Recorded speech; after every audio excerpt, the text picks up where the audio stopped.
if our goals excite us, they give us motivation to create this change and to kind of stay in it when it gets hard. And the goals that we set help us build our confidence. And then the more confident we get, the more we're going to really believe in our bones that we can achieve anything. And it gives us a sense of purpose and it strengthens our resilience. I mean, we literally prove to ourselves we can do hard things. You can do hard things. I have a meme somewhere and it's a quote and I can't even remember who said it, but it talks about obstacles are the universe's way of proving to yourself that you really want what you want. So again, that's good, right? This idea that the more your brain tells you the obstacles are no big deal, the more you'll achieve it.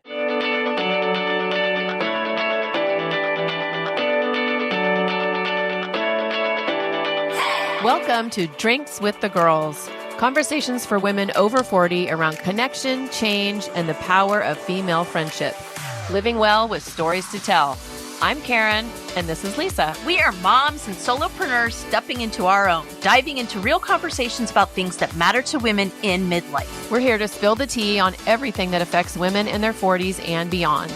Topics like loss and grief, changing relationships, launching kids, menopause, and reinventing ourselves in midlife. We are here to tackle it all. Connect with us through a blend of our lived experiences, our friendship, the memory of our moms, plus a collection of real stories, honest conversations, and engaging interviews that will make women over 40 feel seen and remind them that they're not alone on this journey called life. Let's go.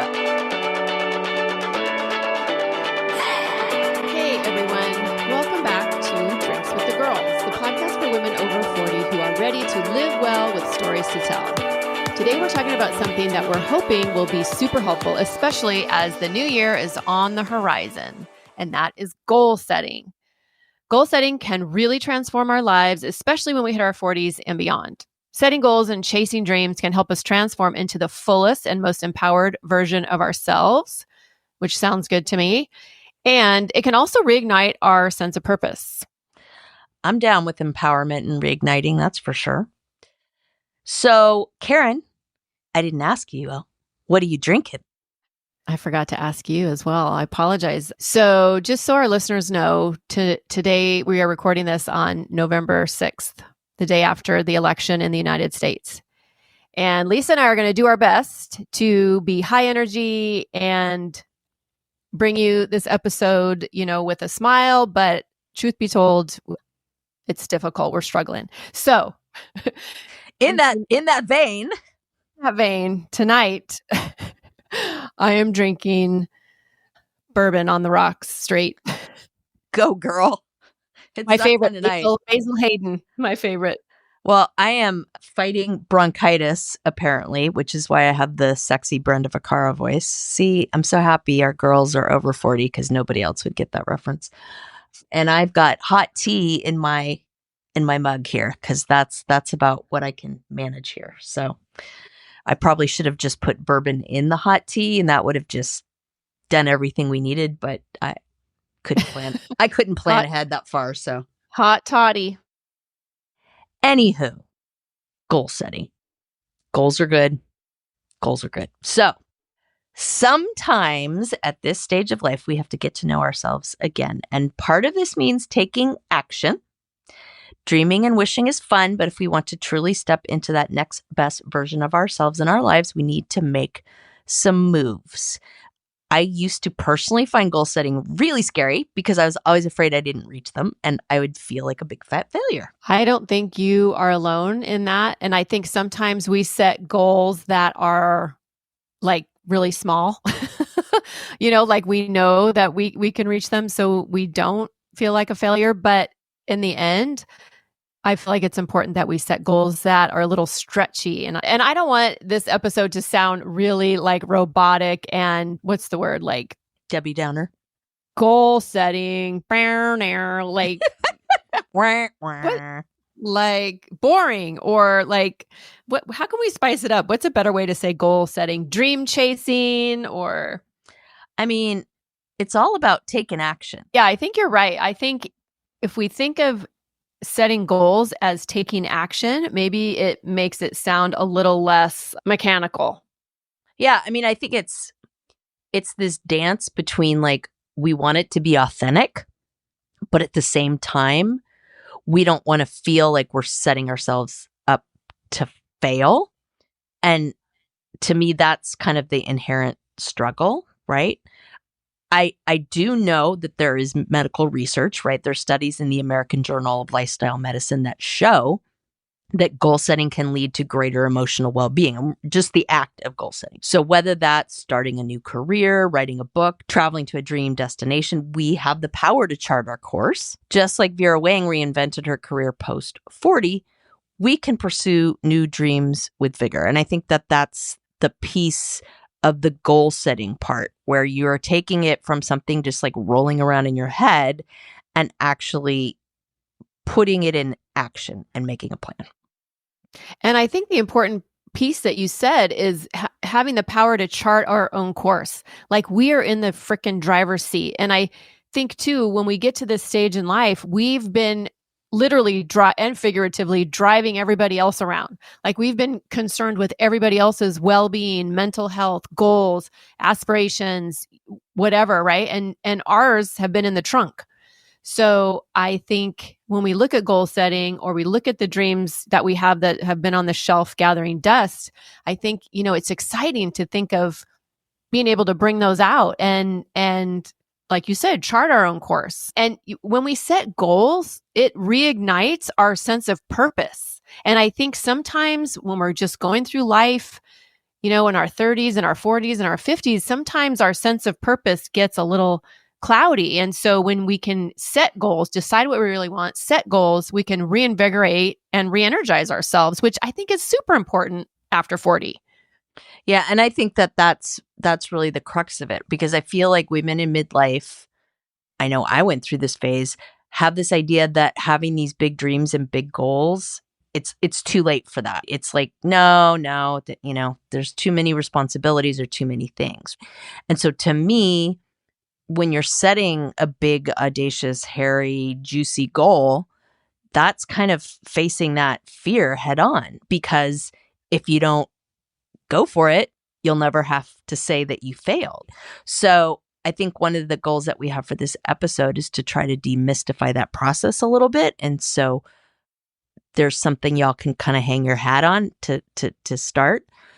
But I do know that the science shows that people who write down their goals, whatever they are, they're 42% more likely to achieve them, which is pretty darn significant. And honestly, that's the hardest step for me. I feel like if I can just get to the point where I write them down, like that's 90% of the battle. Because for me, and we harp on this, right? My journaling friend coach, who's like, I'm literally have the dubious honor of being the hardest person she ever had to work with in terms of journaling and making that happen. So I just call it making her a better coach, but that's just me. At any rate, so my whole thing about writing stuff down, I mean, that goes right in line with that. I'm so proud of you. That's exactly what I was going to say. Guess what? You have this handy little book that you can write down in. I'm not a hopeless case. You're not. You're definitely not. And that's so powerful. I mean, it's wild to me how our mental health literally can benefit from this process and from, having a clear direction. Because like you said earlier, the research shows that our well-being improves when we are able to set goals. And that's just so powerful. Here's the interesting thing, too, is the Journal of Personality and Social Psychology tells us that setting specific and challenging goals leads to a higher success rate than setting vague or easy goals. So there's my bullshit demystified right there. So it's interesting because that's the piece that a lot of women, including myself, struggle with, is actually setting a goal that's, juicy enough to be meaningful, right? And to me, that's the first thing that stops me in my tracks, is that stupid forking inner voice that was like, well, what if you don't hit the goal? What if you don't hit the goal? Why are you going to put it down? What if you can't hit it? 100%. And that's why our mindset is so important. And I mean, I think goal setting is an art, really, because you have to you have to do it right. Like you have to make sure that whatever it is that you are trying to reach or achieve or whatever, that it's big enough to matter. It's not too easy, but also that it's not so gnarly and huge that it's like kind of impossible. Right. So you have to, there's a process we can go through to figure those out. But I call these like stretchy goals. Like we have to be able to just stretch into it. Right. We're not like setting goals that we have to like kill ourselves to reach or are unattainable, but we have to do something that allows us to stretch into it. And, kind of to your point earlier, because if we set the wrong goals, or if we set goals that are too hard, we're just going to be disappointed in ourselves. And then we're just going to mind fuck ourselves after that. And the likelihood of setting more goals gets smaller. So I like to offer my clients stretchy goals. They're just a little bit outside of their comfort zone because I want them to be successful. I'm not going to ask them to do something that's too far out of reach. It's like in yoga where you stretch into a pose, but you don't stretch so much you're going to freaking hurt yourself. You just find the sweet spot. Yeah, I like this idea of stretchy goals and dreams. Makes me feel a little better. Like it's the yoga pants of goal setting. Just saying. Okay. When I was a special ed teacher, we actually had to write these into students' plans. So you would have your goal and then you'd have these STOs or short-term objectives. So we had to backwards plan everything. And I think that needs to be part of it too. It's like this idea of like, I want to do X. And that just seems really big and hairy and audacious. And you just don't even know where to go. And so backwards planning that, I think, is helpful to figure out with the support of a coach like Karen, figure out how to backwards engineer that so that it feels doable and it feels like you can achieve it. That's an art form and it's definitely not something that is just you can figure out easily. Yeah. And I think that's why people that set New Year's goals or New Year's resolutions, or, they want to start the new year. And I'm one of those people, like I love a new year. It's like a blank slate.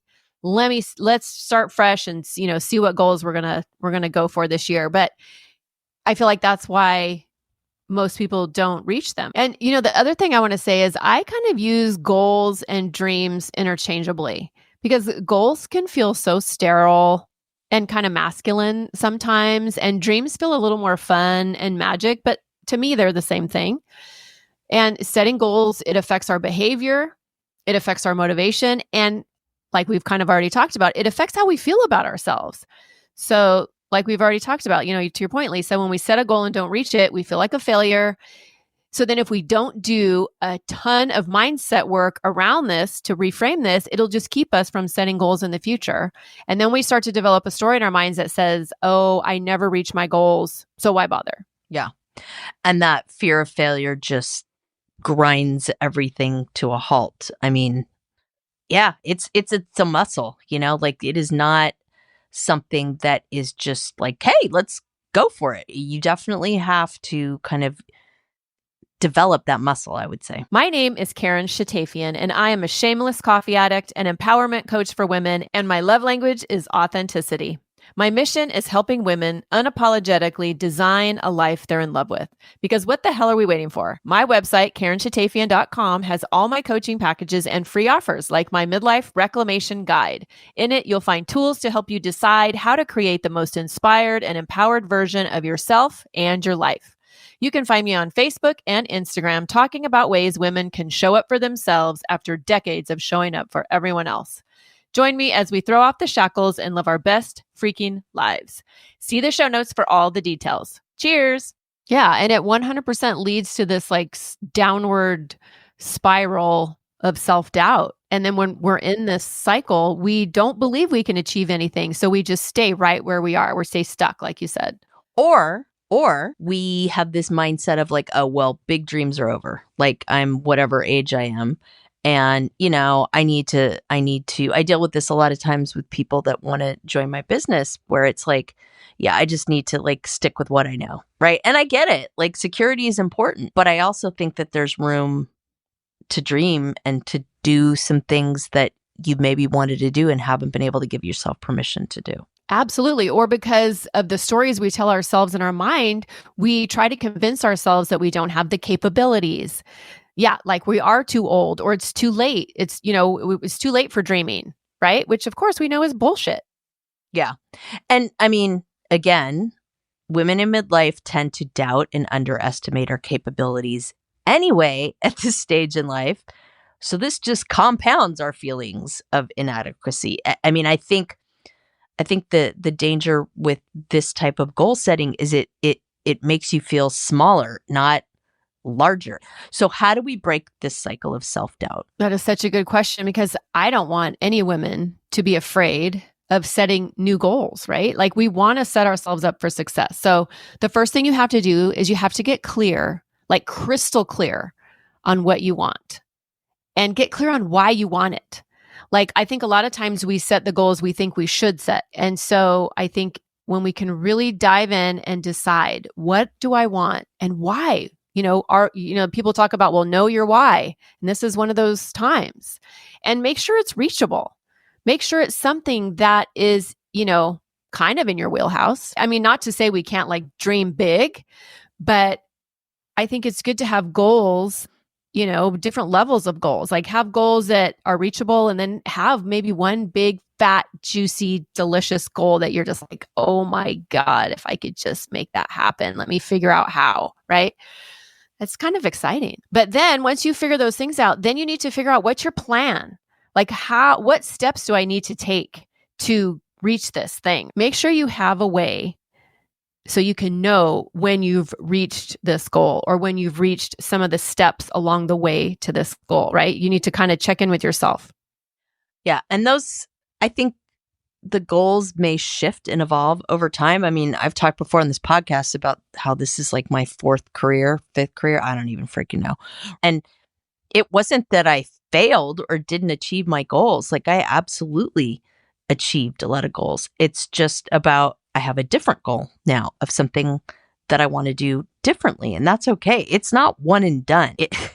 I don't know. We tend to just narrow that pathway so much. And I wish we could give ourselves permission to dream bigger and brighter no matter what age we're at. Absolutely. And you know what? Let's also give ourselves permission. Yes, let's give ourselves permission to dream big and just to freaking throw off any constraints that we have in our mind about why we can't do something or have something. But also, as we're on the journey to reaching whatever goals or dreams are in front of us, let's give ourselves, like you have, permission to pivot. It's like sometimes we're on this trajectory and then we realize, this really isn't the trajectory I want to be on. Or something just happens serendipitously to push us in a different direction. And that's just how life is. And so, let's not beat ourselves up about the fact that, oh, I never really crossed that goal off my list. Life's just not like that. And I think, as we age, our goals grow with us and our values kind of change. Like what we thought was important in our 30s might not necessarily be as important in our 50s. And I want to say, if we never set and reach goals, we risk feeling stagnant and unfulfilled. And this is no way to live. Yeah, I'm very, very, very happy that at this time, my Los Angeles Dodgers have won another world championship and they beat the Yankees. Sorry, all New Yorkers. Love my Dodgers. But it makes me think about the game of baseball and how you are successful at it. Because this idea is that as a pitcher, you are literally trying to fake the hitter out with your menu of pitches. And they don't know what you're going to pitch. And you can plan what you're going to pitch to your catcher and they can send you some signals and you train hard and you work hard. But at the end of the day, you're either going to throw a ball or a strike. So if you're trying to throw that fastball, you trying to throw a strike, but you may not. And the same is true for the hitter, right? You don't know what the hell's coming at your way. So you have to be able to pivot and still make that power move and hit that frickin' Freddie grand slam, no matter what they throw at you. And baseball players are successful based on the way that they do that. Such a good analogy. I love that. And so kind of piggybacking on that, I think it's important that we show ourselves grace when we get that curveball that the pitcher throws at us that we weren't ready for, because life will like life will gets start lifey. lifing. Yeah. And if you're trying to, to make a lasting change, or you're trying to do something different or reach a goal, when stress happens, when life gets lifey, we tend to revert back to the habits that we know in times of stress, right? Even if they're not the healthiest or the best or the most productive of habits. So I think it's important to keep that in mind. But also, if our goals excite us, they give us motivation to create this change and to kind of stay in it when it gets hard. And the goals that we set help us build our confidence. And then the more confident we get, the more we're going to really believe in our bones that we can achieve anything. And it gives us a sense of purpose, and it strengthens our resilience. I mean, we literally prove to ourselves we can do hard things. I have a saying with my family, because a lot of them have struggled with this idea of resilience and persistence. And I always say, McDowells can do hard things. And of course, my kids just roll their eyes, but I'll say it to my husband, McDowells can do hard things, right? You can do hard things. And the other thing about goals that I think is super cool is that they can even reshape, the anatomy of the brain, which I think is just fascinating, that the brain is a pliable, moldable organ, that we can reshape it literally. The Journal of Experimental Psychology found that when a person is highly motivated to achieve a goal, the perception of how difficult it is to attain reduces. So basically, the more you want it, the more your brain tells you the obstacles are no big deal. I have a meme somewhere, and it's a quote, and I can't even remember who said it, but it talks about obstacles are the universe's way of proving to yourself that you really want what you want. So again, that's good, right? This idea that the more your brain tells you the obstacles are no big deal, the more you'll achieve it. I'm a big fan of Carol Dweck's work on mindset.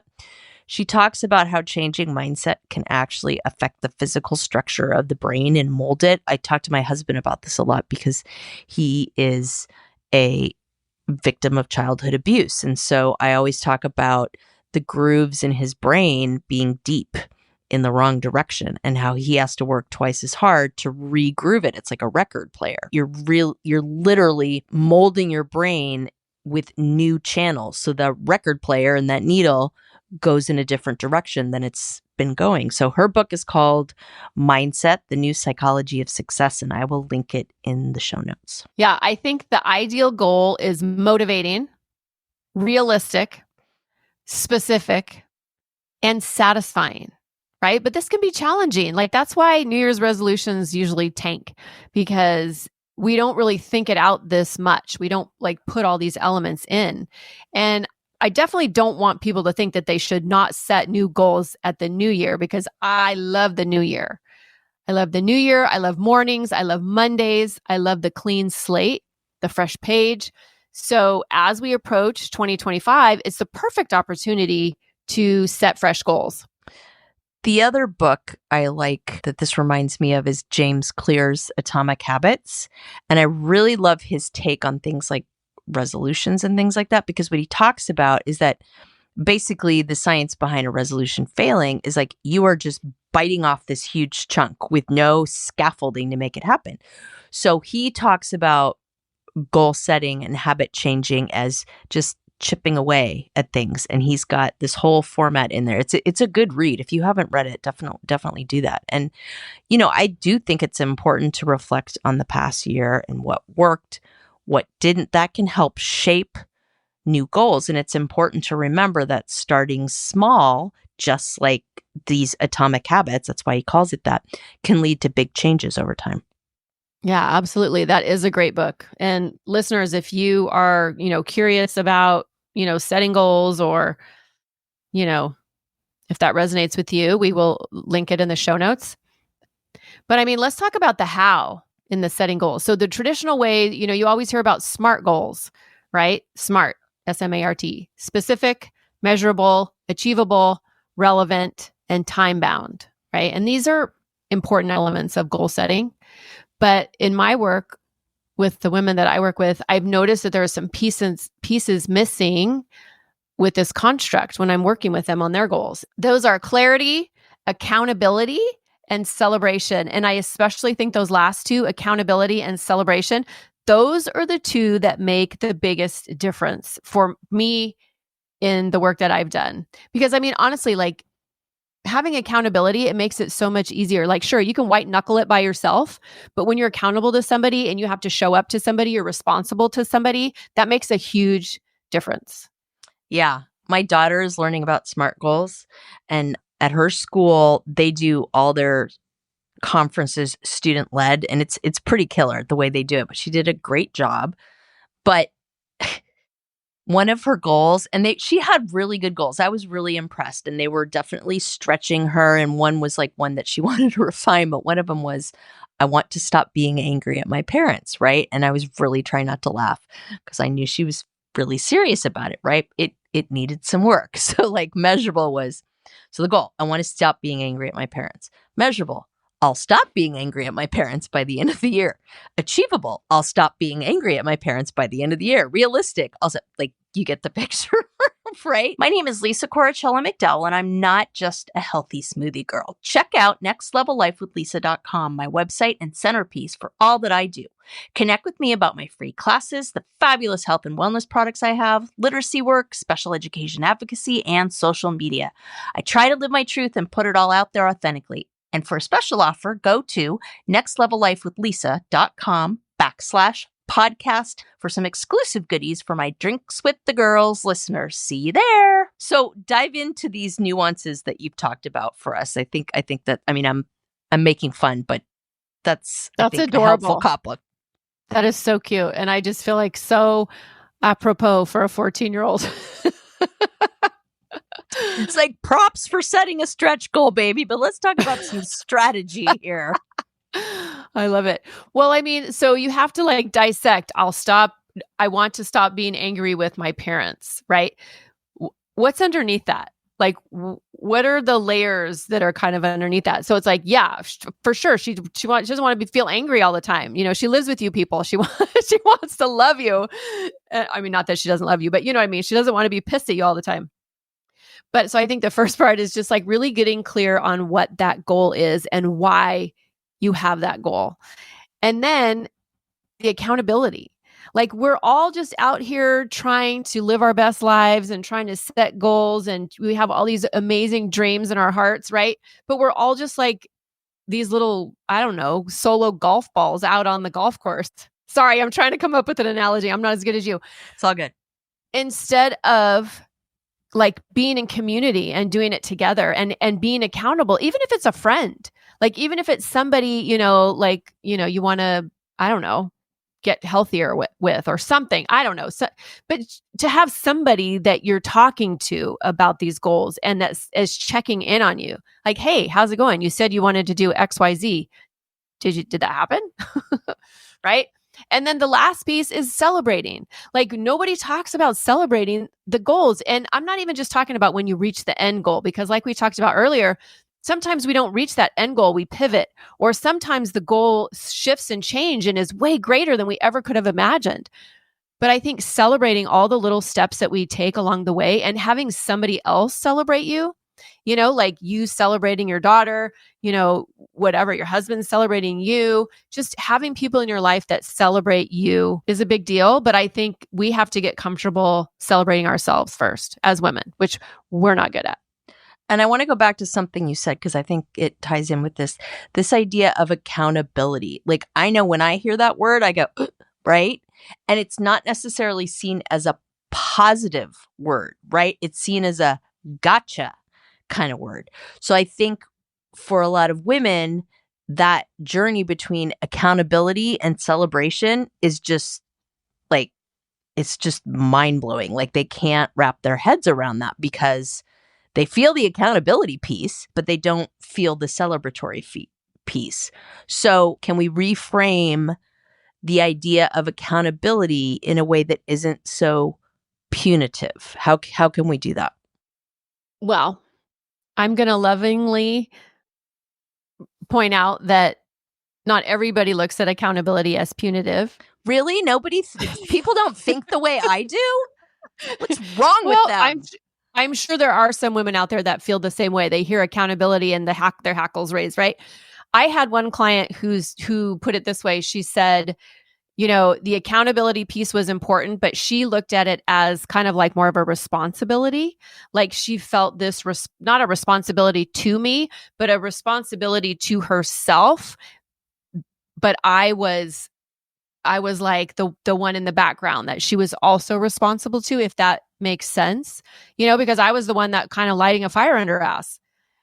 So I don't know what synonym for accountability would help you wrap your mind around it better and not make you bristle.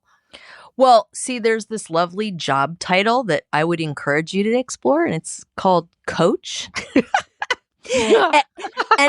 But honestly, like, no bullshit. Like, I do think that this idea of having a professional coach like you, or even a partner, a friend that's helping you achieve that is really where the focus needs. And again, it's not about the gotcha piece, but I know for me, that has been something that I've really struggled with. So when I worked with you on goal setting, that was something that I really found to be super helpful because like there was accountability. Like I knew we would be talking about it. So I needed to have, come back with some data or experience or be able to respond to it.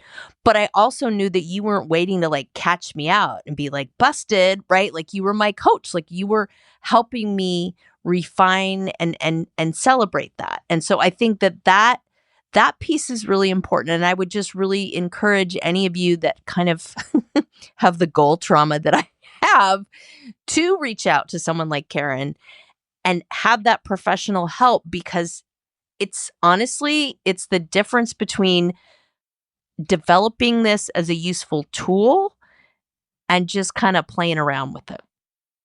Well, and that's interesting you say that, because that's kind of what I was thinking of. I think that the people that hire me are serious. Like they are tired of their own bullshit. They're tired of white knuckling it on their own. They're tired of being unhappy and they're just not able to quite get to that, quote unquote finish line. And so those are the people, that work with me and I hope that maybe I helped you reframe the accountability piece, Oh, you did, for sure. And I mean, I was definitely one of those people where I was sick and tired of being sick and tired, right? And I mean, I remember when we started, like I had some specifics and, where we ended up was different than where I thought I'd be when I started. But at the same time, it was exactly where I needed to be. And so I think that that's part of the work that you do as a coach is helping shape that process so it is beneficial and people aren't white knuckling it, right?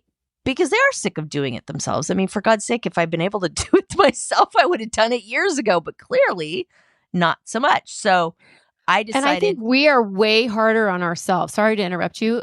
I just feel like we're way harder on ourselves. Like you were way harder on yourself. And 100%. I had to point out, hey, let's celebrate. Look at this thing you did. Look at this little thing. Look at this little thing. Look at this little thing. Let's celebrate all those fucking little things because they're a big deal. Yeah. Now, I remember one time I took myself out to breakfast midday and I took a picture and I sent Karen a selfie. I was like, look at me. Pleasure. Celebrating myself in the midday. And we kind of giggled over it. But honestly, like that's what it took to be able to kind of do that for me, right? That was okay. And if it was just the inner critic in my head, I mean, that would have never freaking happened, right? But it was silly. But, that act of being quote unquote accountable and sending that to her was like, okay, I'm taking notice of this. I did this and this is a step in the right direction. And I am making that, memorializing that. And you are definitely not alone. Like most of my clients, I'm thinking, I would say almost all of my clients, the fact that I even talk about pleasure or what feels good or prioritizing that like blows women out of the water. They're like, what are you talking about? I'm supposed to prioritize my pleasure, and they kind of like balk at me at first, but then at the end they realize like that's one of the key components. Yeah. I mean, I was one of those people. I was like, what in the hell is she talking about? Like, girl, I've known you a long time, but I did hire you for a specific reason. So what's all this fluffy crap Right? about? Like, I'm telling you to what? take a bath. I know. And I'm like, are you kidding me? Like, I don't have time for this. Like, let's get to work. Right? You had those big financial goals and I'm like, yeah, why don't you just take a nap? Why don't you sleep more? Yeah. Or celebrate the small wins along the way. Because, of course, if you're anything like me, I don't give myself permission to celebrate it until I hit this big, ridiculous goal and celebrate those small victories. Like I'm in a career right now where there's a particular quota that I have to meet in my day job. And it's like, I swear to God, like when we hit the number, it's like I have like maybe a month to celebrate and then it's back to zero and we start all over again. And it's like, God damn it. It's like, could I just enjoy this for a minute? Right. I mean, let's think of the accountability piece. Like if you have health goals, right? You want to get stronger. You want to be able to deadlift something. You want to get, more toned, whatever. And you go to the gym and you try to like kind of piecemeal these exercises together. You try to, watch things on YouTube or whatever and you're just trying to work it out. And it's just a slog. But when you hire a freaking trainer, when you pay somebody to help you get clear on your goals and make that action plan, and then guess what? You have to show up for yourself because that person is going to be there waiting for you to show up for yourself, right? So look at it that way. Yeah. And I liked the analysis piece, right? I think people are like, oh, you can't change midway. But I mean, I'm a prime example of that because halfway through our time together, because the way I did it was we had a kind of a set amount of time.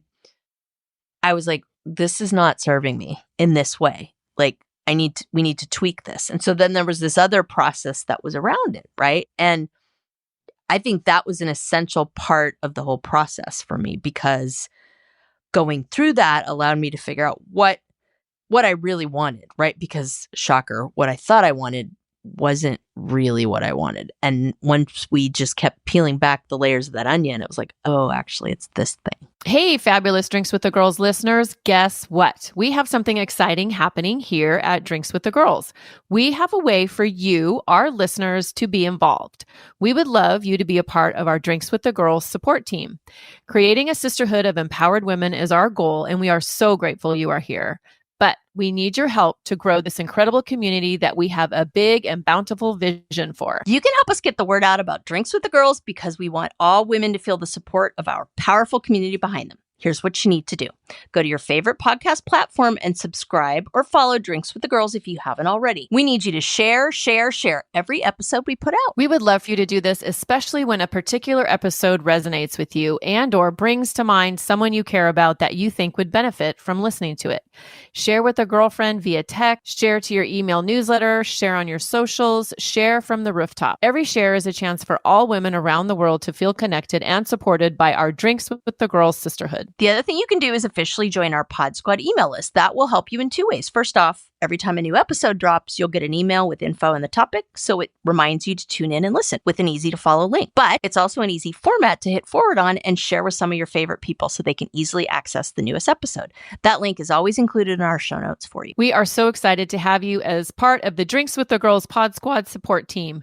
We are all in this together. Cheers! Cheers! And that's the beautiful piece about just like leaving the door open to kind of shift and mold your goals as you move through them. And I really want to circle back a little bit to that celebrating piece, the piece about celebrating, because we as women are conditioned not to celebrate our accomplishments, not to quote unquote brag, right? Don't boast. Don't draw too much attention to yourself, right? So this is also an area that women really struggle with when they come to work with me because they're not used to it. I mean, I would like to say, hey, what are you bragging about? But they bristle when I say that. So I'm like, okay, what are you celebrating? Same thing, different language, right? But it's the way we have been conditioned as women not to shine the light on ourselves and say, hey, look at me, I did this great thing, right? So I think it's a little deconditioning that is also going on too. Because why the hell not? Why should we not shine the light on ourselves and say, I'm a big fucking deal? Truth. All right, so let's recap because we've wandered a path or two here.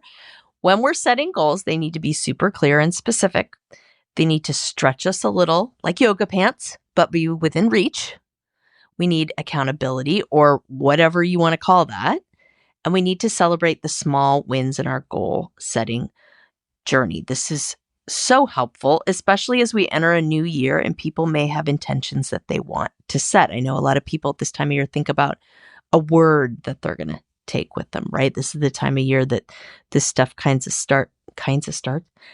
starts bubbling up and people start kind of cogitating a little bit about that. I love choosing a word. I've done that for the past few years, and yeah. Although I forgot my word for this year. So obviously this year it's not working very well.